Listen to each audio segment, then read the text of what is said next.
All right, let's get started. Good evening, everyone. Good evening. Thank you all for joining us at our first ARPA Community Voices meeting. We are very excited to have you all here. My name is Michael Self. I am the Deputy Chief of Staff of Diversity, Equity, and Inclusion in the Office of the President. And before we get started with our presentation, we'd like to hear a little bit from our leadership. So I would like to turn it over to the President of the Cook County Board of Commissioners, Tony Preckwinkle.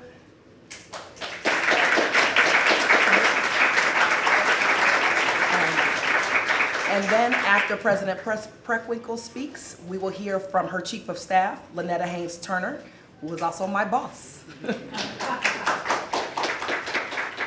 Actually, I'm her boss too, but that's another story. You're everybody. You're the big boss. You know, You're the big boss.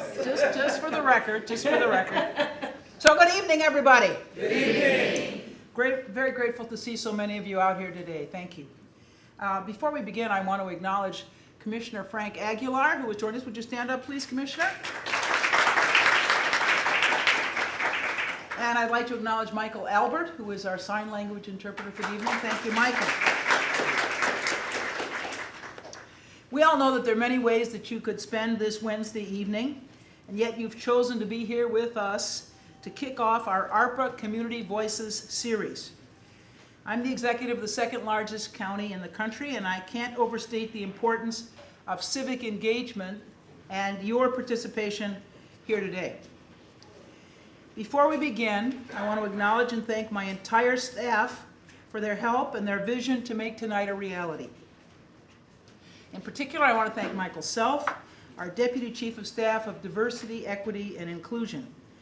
Michael is spearheading our Community Voices series, along with Taylor Bishop. Where are you, Taylor? Wave your hand. Our Director of External Affairs, and the numerous other Cook County team members you see standing around today have all poured themselves into this series. I want to thank each and every one of them. We're here today because we need your help. Let me explain. In 2021, during the height of the pandemic, President Joe Biden passed one of his most significant legislative agenda items, the American Rescue Plan Act, or ARPA as we call it. This legislation brought relief to our cities, counties, and local governments all over the country, especially here in Cook County. Just as the New Deal transformed our nation nearly a century ago, ARPA has represented a historic opportunity for our generation. This landmark legislation provided Cook County with a one-time infusion of $1 billion to invest in our communities, allowing us to address long-standing economic disparities and support our residents who need it most. We spent a year after receiving the funds trying to capture public input and thoughtfully decide how we were going to use these ARPA resources. Now we're engaging in a similar process to see which programs should be prioritized beyond 2026 when the ARPA resources run out. There will be a discussion about the transformative programs ARPA has helped us fund a little later. But to give you an example, one of our most impactful initiatives has been our Medical Debt Relief Initiative, the first of its kind to be funded by a local government. By partnering with undue medical debt, we've been able to eliminate nearly $400 million in unpaid medical bills for over 200,000 Cook County residents.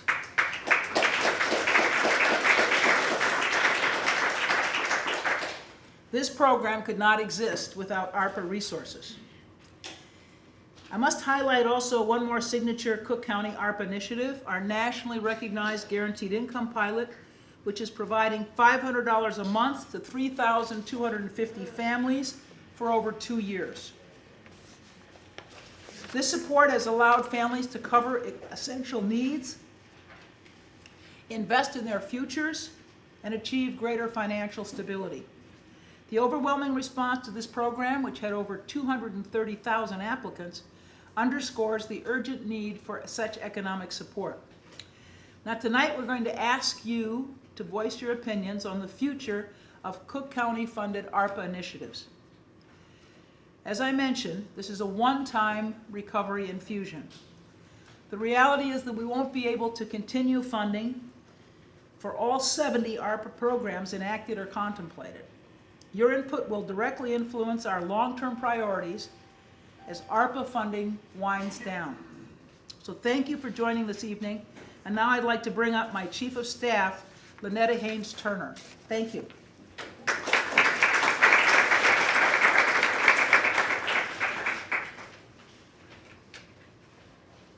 So I'm Lynetta, the little boss. Okay. All right, good evening. I want to just echo a little bit of what the president said. We are very excited to kick off these community engagement meetings, and I'm not going to look at most of the remarks that our lovely communications team did for me. We, I think, have always wanted to make sure that we're as collaborative as possible, and for those that know me, they know that we're also very transparent and we're honest. And wanting to do more around having authentic community engagement, not just when we are passing our budget and we want constituents and residents to come out and talk about or to provide public testimony, but throughout the year. And so today is our continued effort to get better and better at that, and you all are helping us do that, so thank you, right? When we first received those ARPA funds, to the president's point, I think that 400 proposals, they were really, really difficult to go through. But what we had was the spirit of where many of our staff members had about what they wanted to see and what was prioritized, and a lot of community input and voices, and that was how we were able to pare it down to those 70 plus ARPA programs. Your insights and experiences certainly shaped that, and we are hopeful that this round of community engagement over the course of the next 4 community regional meetings, and of course, many of our commissioners are having district-specific community meetings as well. We want to make sure that those all reflect where we land after 2026. Your input tonight will help us ensure that those investments continue to align with the needs and priorities that you all have in your communities, particularly, of course, those communities as well that have been historically excluded. Equity has always been and remains at the core of our strategic plan, what we call our policy roadmap. This roadmap is not just a set of goals, it's a strategic vision for how we can use government as a tool to right the wrongs of the past and build a more just and equitable future. But we can't achieve this vision alone, and that's why it requires all of you, our community leaders and government officials working together, listening to one another, and remaining committed to the principles of equity, engagement, and excellence. When we started this journey, we could have easily put that $1 billion into our own budget and called it a day, and some jurisdictions did that. But because of our continued work and our commitment to make sure that all of our communities have the resources that they need, and with the strong leadership of the president and our chief financial officer and all of our financial team, we have been in a good place in terms of fiscal. And so we were able to allocate 70% of that funding to community-based programs, that 2 of the ones that you just heard the president, and many more.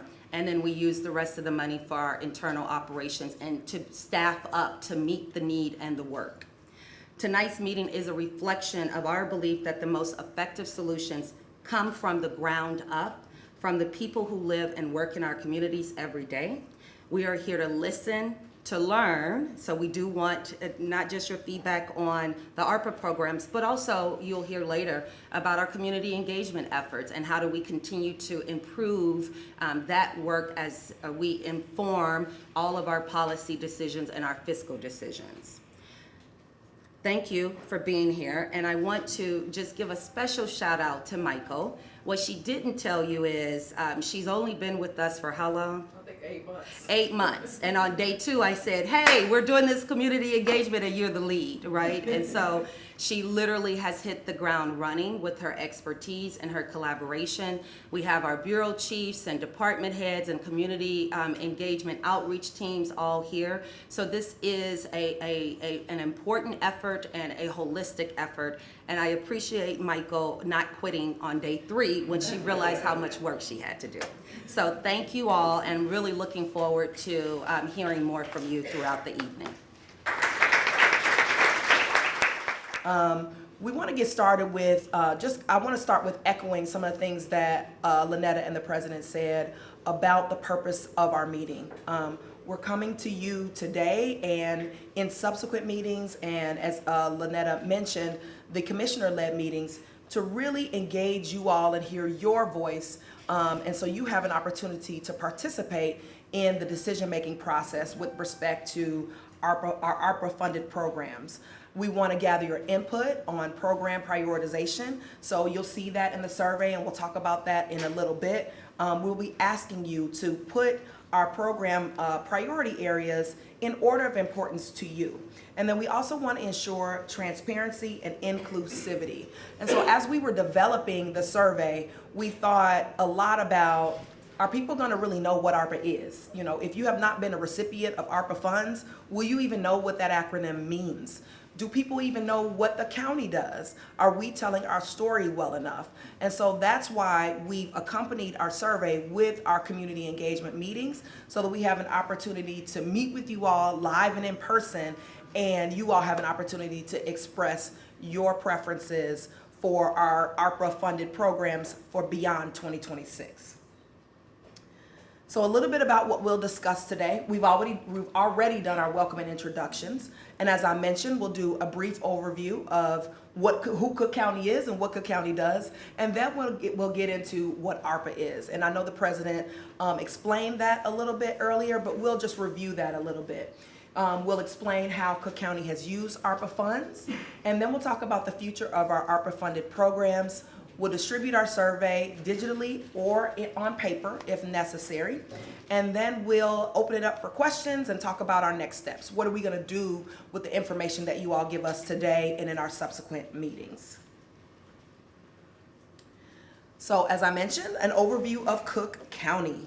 Cook County has about 5.2 million residents, which makes it the second largest county in the country by population.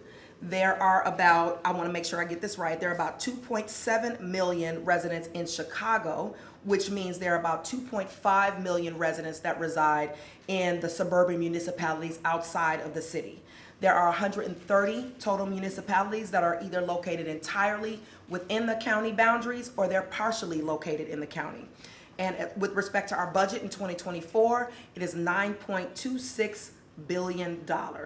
In addition, our forest preserve protects 109 square miles, which is 11% of Cook County. The primary functions of Cook County are to provide health care, public safety, finance, administration, and economic development, and finally, property and taxation. So, this is what we're all here to talk about this evening. What is ARPA? ARPA, or the American Rescue Plan Act, was enacted in March of 2021 by the federal government.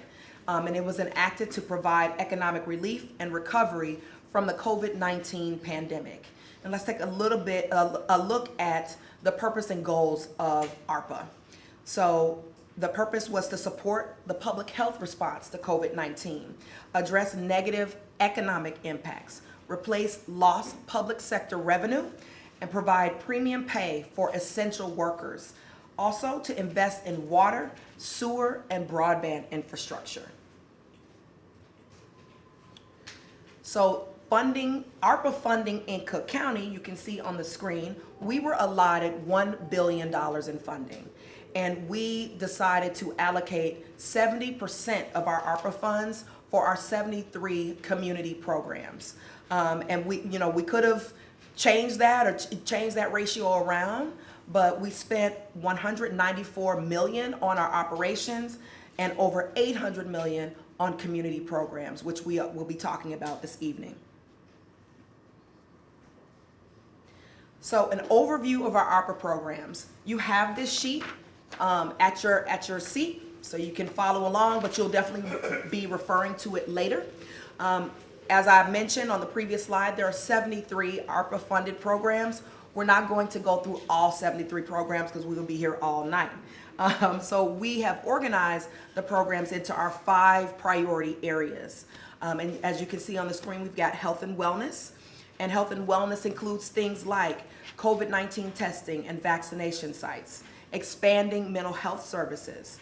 Then we have economic development and support for small businesses. We've created a small business assistance program, provided grants and loans for recovery for small business owners and entrepreneurs, and also you heard the president talk about our guaranteed income pilot.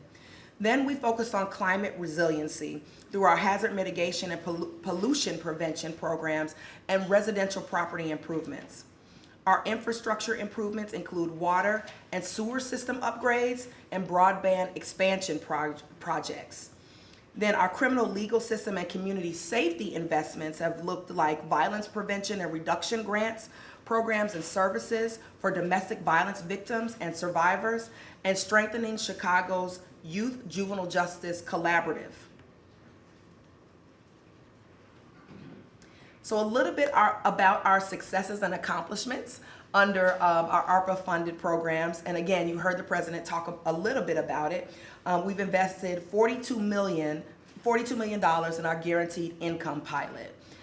We've invested $12 million to abolish medical debt. And that $12 million goes into hundreds of millions of dollars actually to abolish people's medical debt. And then $110 million in violence prevention grants. Our Justice Advisory Council provides funding for community-based services for those at highest risk for gun violence. I mentioned strengthening the youth justice programming by providing trauma-informed care to over 500 justice-involved youth. We improve public health outcomes. Over 1 million residents have been vaccinated from COVID-19. We've expanded our mental health services, reaching thousands of people in need. We've increased support for small businesses, helping over 5,000 businesses receive grants and loans. We've created a job retention and job creation programs, and we're also providing ongoing technical assistance for small businesses.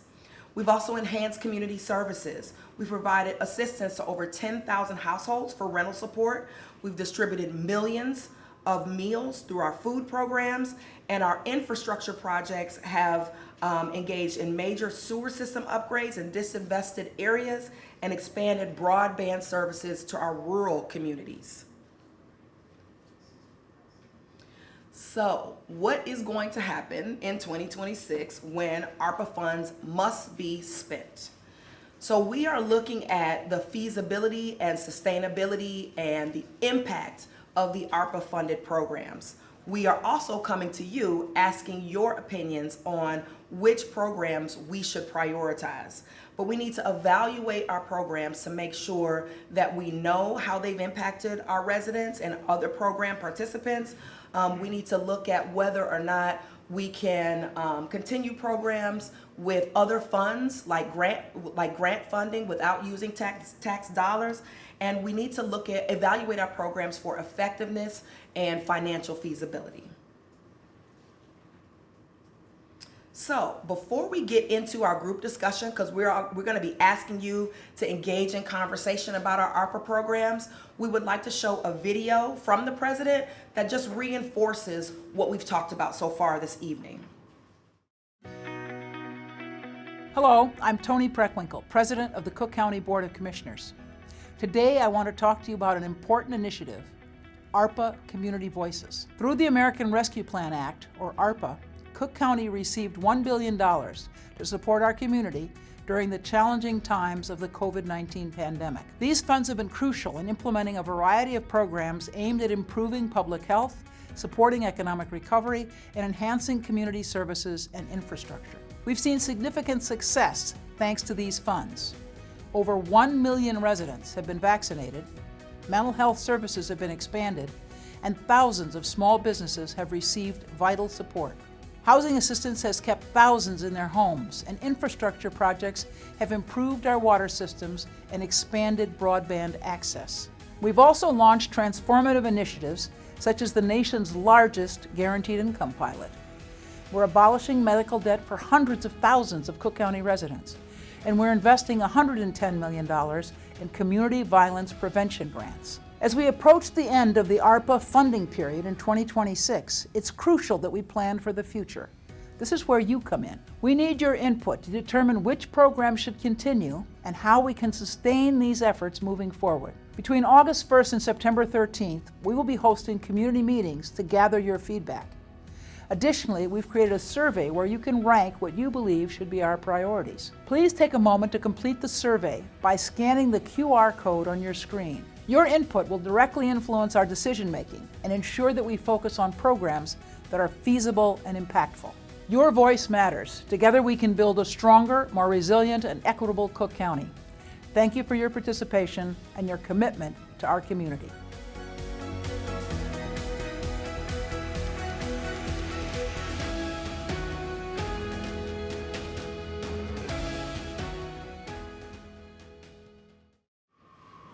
So what we would like you to do is engage in discussion with the people around you. You see that you have this document which gives you that overview of our ARPA-funded programs.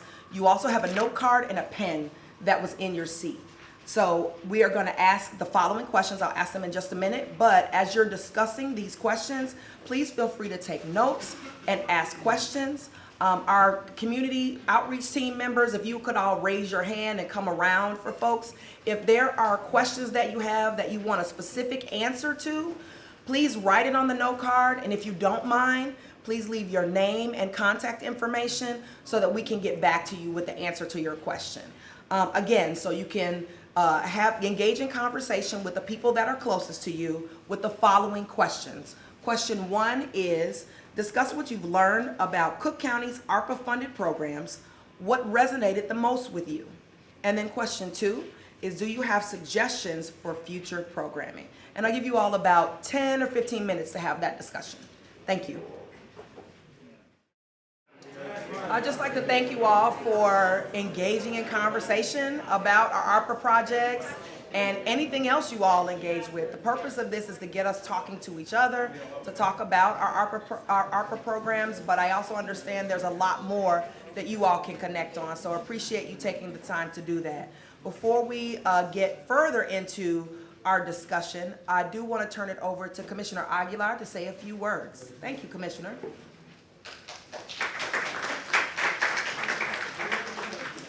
Thank you very much. I was told that whatever commissioner shows up gets all the money, so I guess 16th district win the lottery, so I'm okay with it. So it's just write out the checks, there's 24 different municipalities, and we call it a day. Absolutely.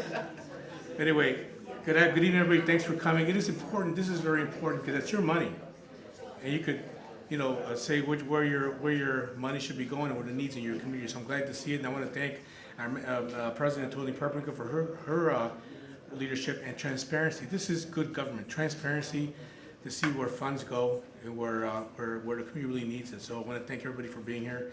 And again, thank you, my staff, Cecilia's here with me. So glad to be here. So keep putting those surveys together and tell us where you need to put, or invest your tax dollars. Thank you. Thank you.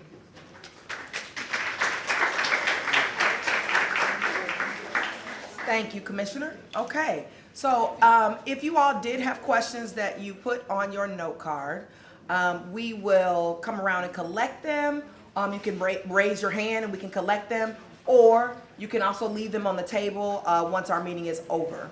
And I'll let you know in a little bit of what we're going to be doing with those note cards.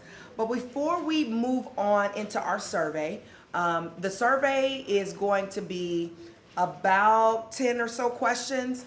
And we are, as I mentioned, asking you to rank which programs we should prioritize that are in order of importance to you, your community, the issues you care about, however you define what's important, right?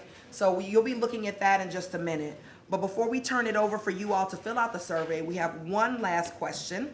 We want to make sure that you all have had the opportunity to ask any more questions to help your decision making before you start to complete the survey. And so I will turn it over to you all. We'll take about 3 to 5 comments just to be conscious and respectful of everyone's time. All right.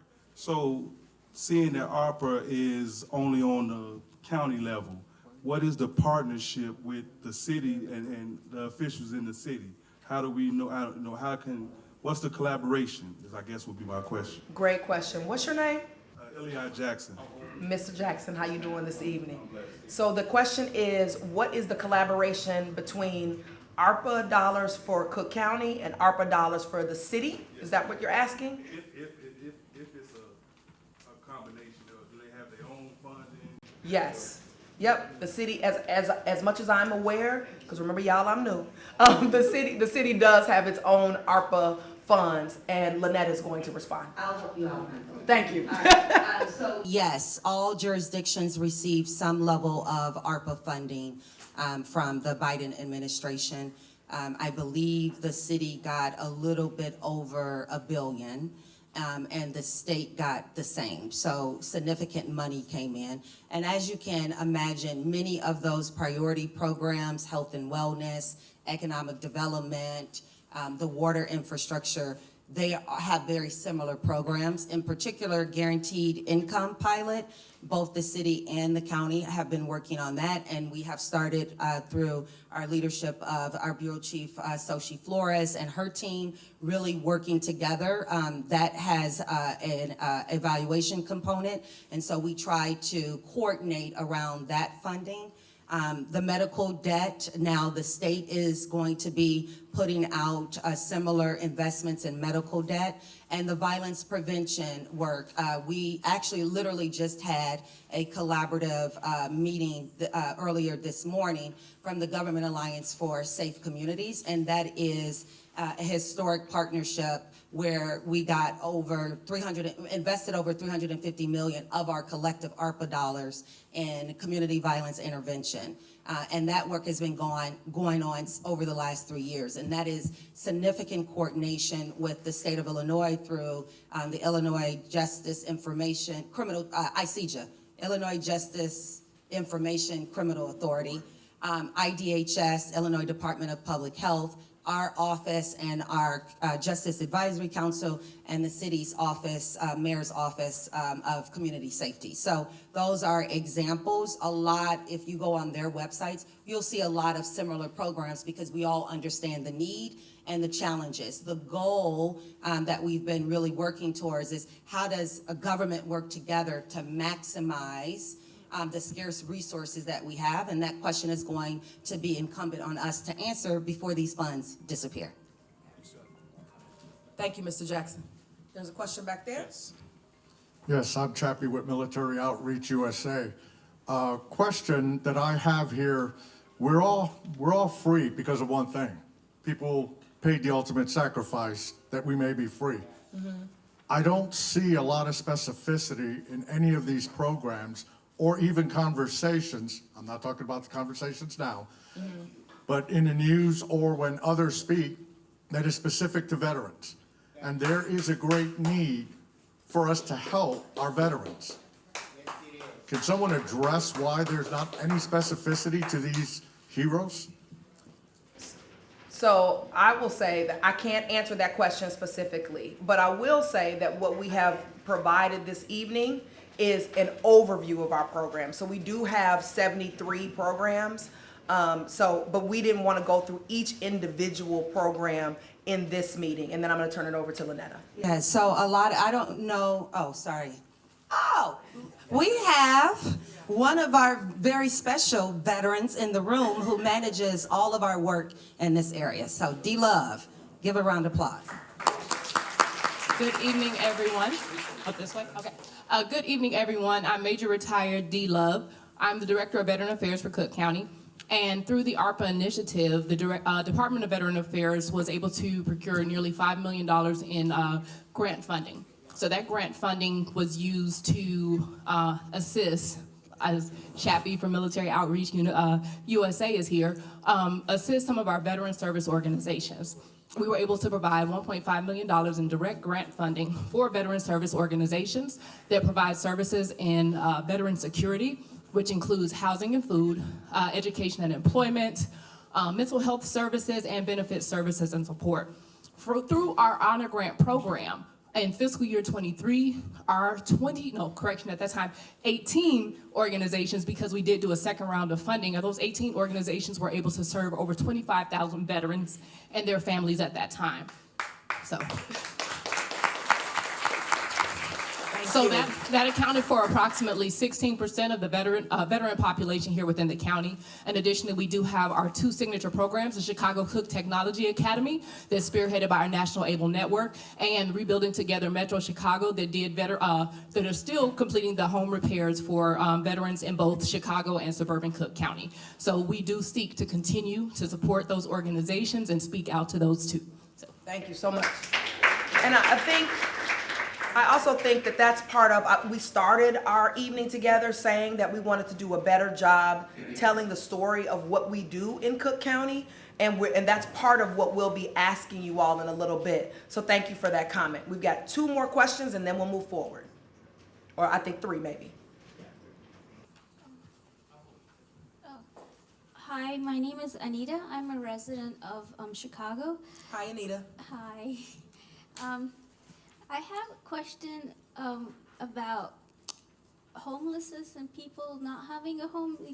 You know, can there's be some way, especially for adults and young children, you know, children, they're living on the streets. Mm-hmm. And is there a way that we can issue housing? There's probably an underlying problem to them, like it could be like hopelessness, like what my sister said. Maybe we can address that and give them the confidence, you know, those things. Or if there's mental health, you can, you know, get counseling, give help, give them that. So, and then try to build up their courage. Is there anything that being done for that? Thank you so much for your question, Anita. It is also my knowledge that we have funded shelters for the unhoused, and we have our bureau chief from the Bureau of Economic Development who is going to provide you some more context. Thank you, Anita. Thank you for your question. We know that the issues that are faced with the unhoused individuals are exacerbated within even suburban Cook County, more so than the city of Chicago, because it has been so fragmented, the levels of support that have been needed, whether it's housing or shelters or even social service supports that are needed. So the pandemic really highlighted our need to jump into this space and provide a better network of supports. The immediate need really arose when we saw the support that was provided, the model of the PADS model, where individuals go from church basement to church, homeless individuals go from church basement to church basement, that got really shut down during the pandemic because many of the individuals that were supporting many were seniors, but were unable to continue those services during that time. So over the course of the pandemic, what we initially did was support housing individuals within hotels, because that was the immediate response that was needed. But we knew that we needed to transform that system of support.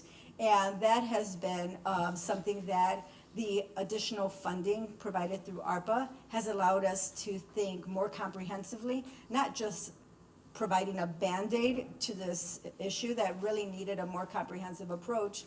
What we have done and investing with many of our partners, Connections for the Homeless, thank you for joining us today, but really in thinking about how we acquire, alongside with partners, acquire hotels, motels, to create and convert those into shelters so that they are something that we will have a built out infrastructure so that we're not trying to address this in a very unstructured way in the long run. So that's a piece of it. We've partnered with many organizations throughout the suburbs we've acquired with their partnership. 2 so far are 3?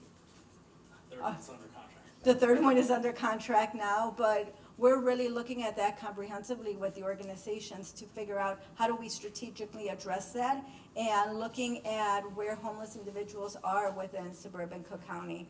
So it's a longer term approach, but we're going to be working very closely with the agencies to ensure that the infrastructure that we're building out is now something that will last for generations to come. So that's a piece of it. But you also talked about housing. Many of the ARPA funds that have been provided to the Bureau of Economic Development have been provided for us to look at creative ways to address the housing shortage.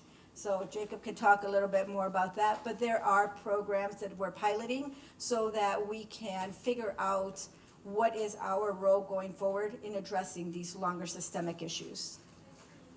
Yeah.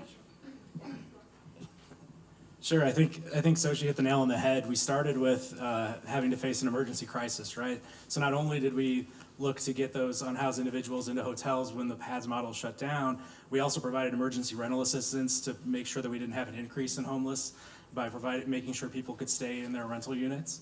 And then we moved looking towards the hotel, transitional hotel model, where we were able to provide rent to hotel owners to allow access for our service providers to enter hotels. Then we're now looking to fix those hotels in a fixed site where we don't have this issue with the next pandemic, and we can provide continued service.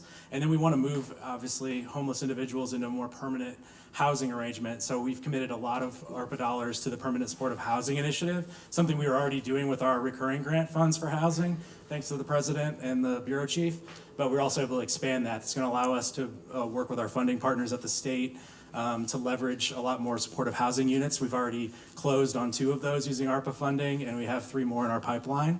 That's a program that we'll continue with our other grant programs either way, but we hope we can continue with additional ARPA funding as well. And then we've also dedicated funds to permanent affordable housing, the more conventional income-restricted, rental-assisted housing. So we really do see it as a continuum, and I think we've done I hope that we've done the best we can with the funds to kind of address the emergency, forward think, and then move on to a permanent solution. So, Thank you.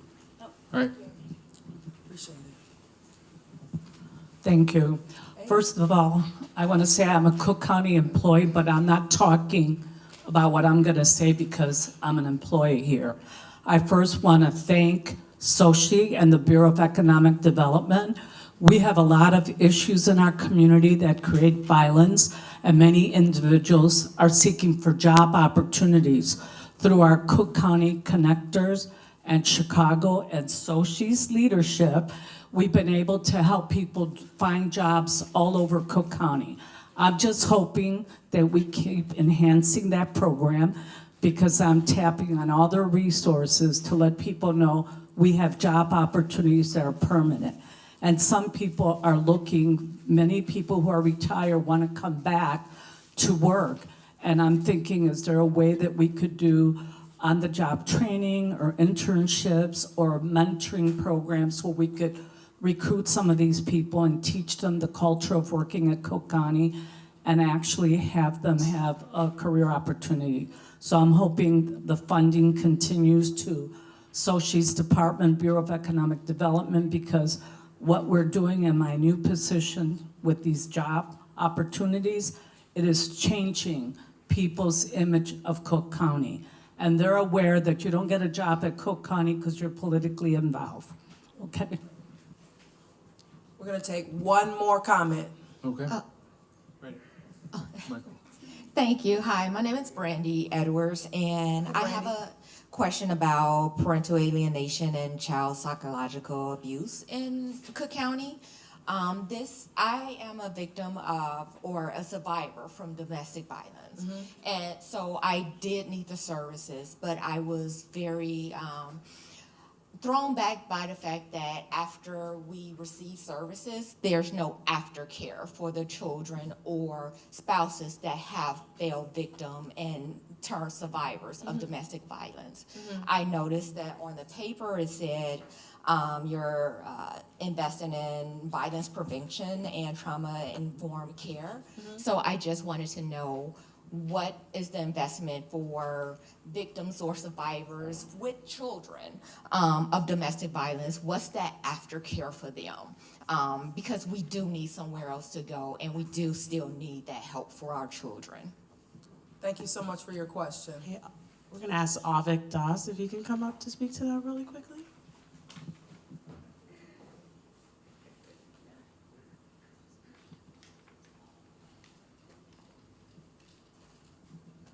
Thank you. May I give that? Oh, thank you.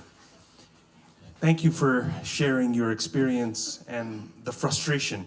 So I'm Avik Das with the Cook County Justice Advisory Council, serving under President Preckwinkle, administrating a violence prevention continuum of care. Lots of grant making that also includes wraparound services for survivors, families of domestic violence, intimate partner violence. In that space, thanks to ARPA, we've expanded investments for a whole continuum of care for families seeking shelter, working with the alleged abuser, for reunification. These kinds of things have been enhanced over the last year. But what you've spoken about is the experience of that entire access of wraparound long-term care.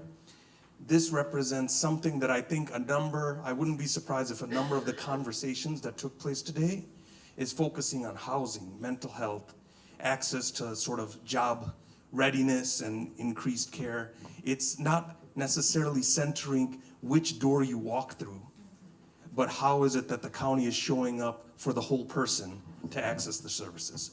And so I think a constant theme that's coming out of the different programs, whatever we can do our best in coordination with state and the city, we want to be able to show up so that there's no wrong door that you come through and that you're able to access that services. So you have my card, but to be clear, we are definitely working on trying to align so that the communities that are most impacted can feel quite confident that we're showing up at whatever door at Cook County, that there is somebody there with a warm handoff to be able to connect to the services you need. Okay, one more comment, because we know someone else had their hand raised. Hey, thank you. Good evening, everyone. My name is Graciela Garcia, and I work for the Little Village Community Council. The lead organizer, I have my director right here, Baltazar Enriquez. So Little Village Community Council, very quickly, is the oldest nonprofit in Little Village. And its intention always was to meet the demands, wants, and needs of the community, whatever those were. And it's always been an immigrant community. So here I am, as I always has been, like a little girl translating, right? And that's still astounding to me, like even in a situation like this when, you know, our community gets overlooked a lot. You know, I have been to meetings where there's, you know, those little translators that, you know, have been used, and the county and everyone has come to our organization with that, because they know that that is another thing that further puts things that are beneficial to us just out of our reach. Not only that, but the demographic of who we serve. So we serve undocumented and documented, right? And each one of these categories at my community council, there's committees actively working to combat this, working with my community, that some are documented and a lot of them are undocumented, actively working on this with our organization with an operating budget of $7,000 a year, literally to keep the doors open. So how can we, as organizations that are very grassroots, right, that service a community that is very disenfranchised still to this day in this community, how can it be in their reach? Because every single one of these things we address as a community on a daily basis. And still, you know, with people having nothing, they give their everything to, you know, fix the community and be there for one another. So how can we get this help to them? So I think the short answer to your question is the purpose of this meeting is for you to help influence which programs will continue once the ARPA funding stream ends. So when you have the opportunity to complete the survey, you definitely want to prioritize the programs that you mentioned that are most important to you and your mission. Okay, so that's the short answer to your question. And I just want to add one more thing. Being that people are undocumented, although funding and programs are good, that is one of the criterias. That is one of the criterias that prevents us as an organization to receive funding, because even if we do apply for those funds, the population that we do service are undocumented and have medical debt. Are part of the labor force, right? But they do not receive the training for like solar panel installation, you know? So those things also, like that, how does it, when the criteria is having to be documented? Sorry about that. So I also think that as we move forward with our community engagement, so one of the things that I'm responsible for is developing a community engagement strategy for the offices under the president, and part of that involves making sure we bring the community in even more intentionally than we are today. And so when we do engage in when we execute our community engagement strategy and go to the community to have conversations about these particular issues, we would be looking to you to help explain the context and what the challenges are, and we can work together to figure out how can we get the services to people in complicated situations that you're describing. Okay? All right, you all, it is past 7 o'clock, so we got to get you all this survey because I can't let you leave without completing this survey, all right? That's the whole purpose of us being here. So please take out your phones, use your camera app, and scan the QR code. We also have paper surveys in Spanish and English if you would prefer to take a paper survey. I think we've also have a couple of computers around if your QR code or if your camera app is not working. So I'll just give you a couple minutes to take that survey. And don't take the survey. Right now, we're engaged in our community engagement meetings. We're having 4 of them that are facilitated by the Office of the President. And then there are several meetings that will be facilitated by the commissioners and their staff. And the survey has been available from August 1st, and it will close on September 13th. And our meetings will all conclude by September 13th as well. What we will be doing is compiling a report. We're going to be taking your note cards, we're going to be taking what you said in your survey, and we're going to be analyzing that data and turning it over to our Chief Financial Officer, Tanya Anthony. And then we will also release our findings to the public in the first quarter of 2025. All right, it looks like some of you are done.